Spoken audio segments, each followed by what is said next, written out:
उसके राज्य में वासुदेव शर्मा नाम का एक ब्राह्मण रहता था, जिसके गुनाकर नाम का बेटा था। गुनाकर बड़ा जुआरी था। वह अपने पिता का सारा धन जुए में हार गया। ब्राह्मण ने उसे घर से निकाल दिया। वह दूसरे नगर में पहुंचा। वहां उसे एक योगी मिला। उसे हैरान देखकर उसने कारण पूछा तो उसने सब बता दिया। योगी ने कहा, लो पहले कुछ खा लो।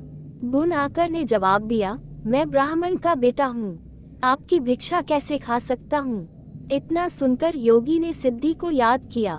वह आई। योगी ने उससे आवभगत करने को कहा। सिद्धि ने एक सोने का महल बनवाया और गुनाकार उसमें रात को अच्छी तरह से रहा। सवेरे उठते ही उसने देखा कि महल आदि कुछ भी नहीं है। उसने योगी से कहा, महाराज, उस स्त्री के बिना अब मैं नहीं रह सकता। योगी ने कहा, वह तुम्हें एक विद्या प्राप्त करने से मिलेगी और वह विद्या जल के अंदर खड़े होकर मंत्र जपने से मिलेगी।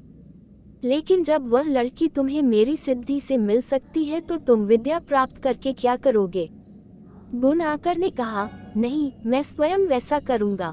योगी बोला, कहीं ऐसा न हो कि तुम विद्या प्राप्त न कर पाओ और मेरी सिद्धि भी नष्ट हो जाए। पर गुनाकर न माना। योगी ने उसे नदी के किनारे ले जाकर मंत्र बता दिए और कहा कि जब तुम जप करते हुए माया से मोहित होगे तो मैं तुम पर अपनी विद्या का प्रयोग करूंगा। उस समय तुम अग्नि में प्रवेश कर जाना। गुनाकर जप करने लगा। जब वह माया से एकदम मोहित हो गया तो देखता क्या है कि वह किसी ब्राह्मण के बेटे के रूप में पैदा हुआ है। उसका ब्याह हो गया, उसके बाल बच्चे भी हो गए। वह अपने जन्म की बात भूल गया। तभी योगी ने अपनी विद्या का प्रयोग किया। गुनाकर माया रहित होकर अग्नि में प्रवेश करने को तैयार हुआ। उसी समय उसने देखा कि उसे मरता देख उसके माँ बाप और दूसरे लोग रो रहे हैं और उसे आग में जाने से रोक रहे हैं। गुनाकार ने सोचा कि मेरे मरने पर ये सब भी मर जाएंगे और पता नहीं कि योगी की बात सच हो या न हो।